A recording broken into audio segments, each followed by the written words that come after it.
नमस्कार दोस्तों, मैं आपका दोस्त जगन्नाथ पासवान आज फिर हाजिर हूँ। आज से कुछ दिनों पहले मैंने आपको पदमा पंचायत के मुखिया जी श्री अनिल कुमार मेहता जी का एक भेंट करवाया था। कुछ बातें मैंने उनसे करवाई थी। उस समय वो कांग्रेस पार्टी के सपोर्टर थे, पर बरी विधानसभा का जो चुनाव है वो ऐसा परिवर्तन हुआ एकाएक कि कांग्रेस सीट से दे दिया गया अरुण साहू जी को टिकट। उसके बाद विधायक जी चले गए हैं सपा पार्टी में साइकिल साहब के साथ। तो दूसरी बार मैं मिल रहा हूँ पदमा के मुखिया माननीय श्री अनिल कुमार मेहता जी से।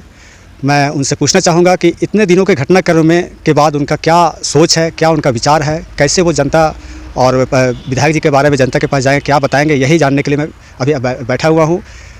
किसी भी परिचय का मोहताज नहीं है। वो पदमा प्रखंड के माननीय व्यक्ति हैं, पदमा पंचायत के मुखिया भी हैं और विधायक प्रतिनिधि भी रह चुके हैं और फिलहाल भी हैं। मैं आपको उनसे मिलवाता हूँ, श्री अनिल कुमार मेहता जी से। नमस्कार। मैं अपनी ओर से आपके चैनल को बधाई देता हूं कि दूसरी बार मेरा इंटरव्यू लेकर आपका धन्यवाद देता हूं कि एक छोटे से कार्यकर्ता का आपने अपने चैनल के माध्यम से पूरे राज्य में संदेश देने का काम किए हैं। आप पिछले बार जब मैं आपसे मिला था उसमें आप कांग्रेस के कार्यकर्ता थे और अभी आप सपा के कार्यकर्ता हैं। क्या बदलाव हुआ, क्यों हुआ? सबसे पहले जब स्टीयरिंग कमेटी आई थी चुनाव के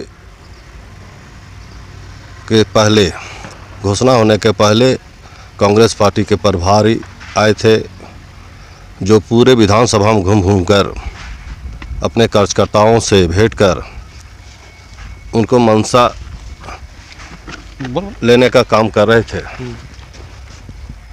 हम लोगों ने पूरे बरी विधानसभा के जितने भी प्रखंड अध्यक्ष हैं, जितने भी विसूत्री के अध्यक्ष हैं, सदस्य हैं, हर एक पंचायत के पंचायत अध्यक्ष, बूथ अध्यक्षों ने पूरे बरी विधानसभा से हम लोग सभी कार्यकर्ताओं ने माननीय उमाशंकर विधायक अकेला जी का नाम प्रस्ताव दिए थे। जबकि कोई भी कांग्रेस का कार्यकर्ता, एक भी कार्यकर्ता ऐसा नहीं है जो अरुण साहू जी का नाम प्रत्याशी के रूप में जो दिए। और मुझे लगता है कांग्रेस पार्टी में अब कार्यकर्ताओं की कोई मोल नहीं है, कोई कदर नहीं है। जब पूरे विधानसभा के कार्यकर्ता, चाहे जिला के प्रभारी हो, जिला अध्यक्ष हो, चाहे हर एक जितने भी पोस्ट के पदाधिकारी हैं, सभी ने उमाशंकर अकेला जी का नाम प्रस्ताव में दिए थे। और उसके बाद टिकट एकाएक अरुण साहू जी को मिल गया। हम कार्यकर्ताओं ने लगभग 25 साल से कांग्रेस पार्टी को सींचा और कांग्रेस पार्टी के साथ खड़े हों। और कांग्रेस पार्टी के नेताओं ने, हमारे प्रभारी महोदय आए थे मीट साहब, हमारे नए अध्यक्ष जो केशव जी कमलेश महतो जी हैं, उन्होंने टिकट को बेचने का काम किया। आज हम लोग की लड़ाई सांप्रदायिक पार्टी भाजपा से थी और हम लोग कांग्रेस को छोड़े नहीं, हम लोग गठबंधन में हैं। और आपको विश्वास दिलाता हूं कि जितना काम माननीय विधायक जी के द्वारा किया गया है, हमारी सरकार के द्वारा किया गया है, वो जनता सब जानती है। और उमाशंकर जी अकेला चुनाव पुनः जीत रहे हैं, आशा और विश्वास के साथ आपको बता। कल मैं कांग्रेस के जो चुनावी चल रहा था, समीकरण चल रहा था, उसमें मैं कल भी गया था। उसमें जितने भी चेहरे थे जो कांग्रेस के यहाँ पुराने चेहरे थे पदमा प्रखंड के, बहुत ही कम चेहरे मुझे उसमें दिखाई दिए। कुछ नए, जितना भी युवा लड़का लोग ही उसमें हैं। अब जो पुराने चेहरे हैं जिन्होंने कांग्रेस को पदमा प्रखंड में बरी विधानसभा में सींच के बड़ा किया है, वही अगर उनको छोड़ दे तो पेड़ तो कमज़ोर होगा ही। तो क्या जितने भी कार्यकर्ता बचे हुए कांग्रेस के इस चुनाव में वो विधायक जी के साथ आने का चांस और बच रहा है? हम लोग जो डैमेज कंट्रोल है मेरा डैमेज कंट्रोल बड़ी विधानसभा में और पदमा प्रखंड में मात्र 20% का मेरा डैमेज कंट्रोल हुआ है। और वैसे लोग गए हैं जो किसी का नहीं है, वो लालची पैसे के दम पर बिकने वाले, जो अपना मान सम्मान को गिरवी रख के किसी के साथ भी जाने का, कभी भी किसी को भी वो धोखा दे सकते हैं। माननीय विधायक जी ने हम लोगों को 5 साल कार्यकर्ता नहीं, वो बोलते थे हर कार्यकर्ता एक विधायक है। और जो मान सम्मान हम लोग लड़ते थे, झगड़ते थे, ऐसा बड़ी विधानसभा में सबसे पहले तो उन्होंने जो बड़ी विधानसभा में माफिया का राज था, गुंडों का राज था, भय मुक्त शासन दिए हैं। और विकास में आज भी देख लीजिए,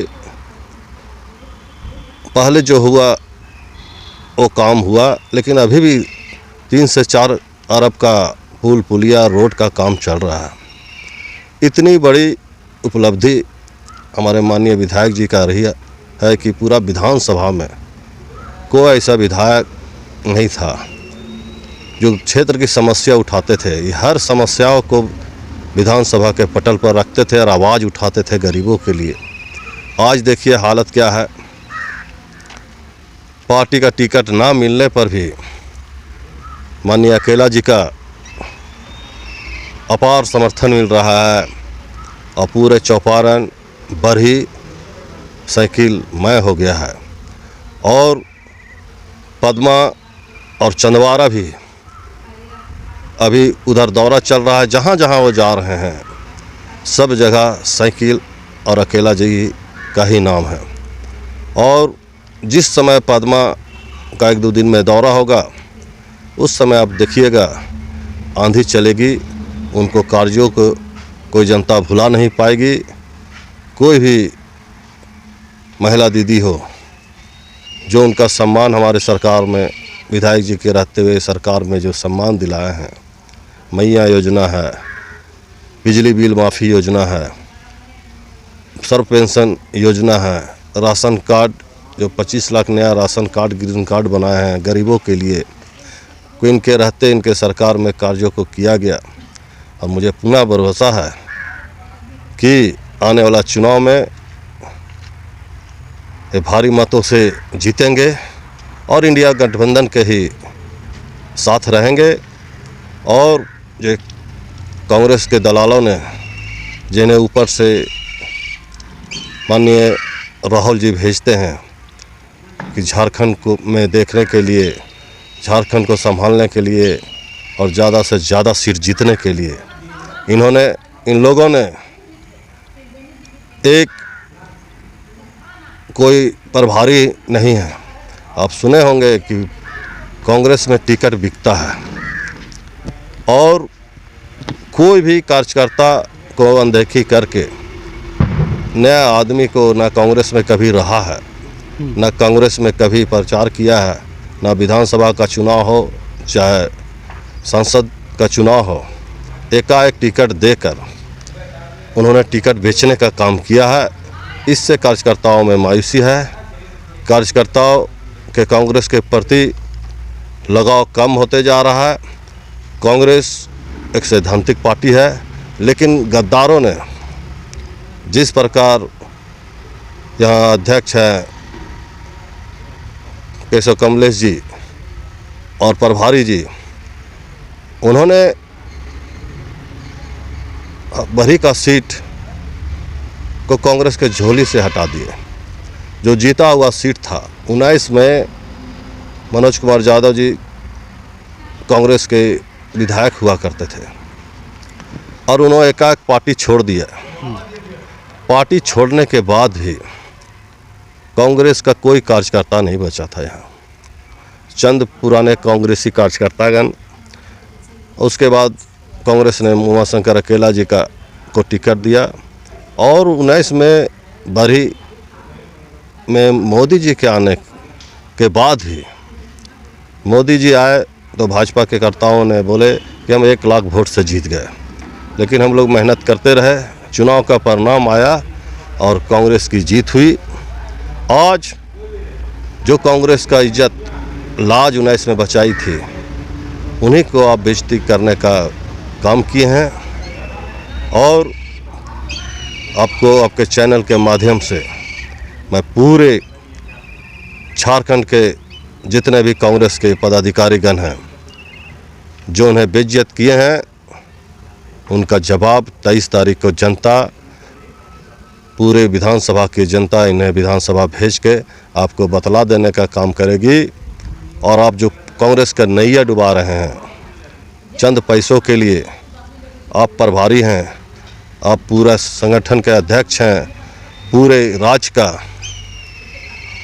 आपने जो किया, मैं विश्वास के साथ करना चाहता हूं कि बरही का सीट जो कांग्रेस पार्टी का पुश्तैनी सीट हुआ करता था, एक ही बार उमाशंकर अकेला जी जीते थे बीजेपी से, उसके बाद एक कांग्रेस का गढ़ रहा।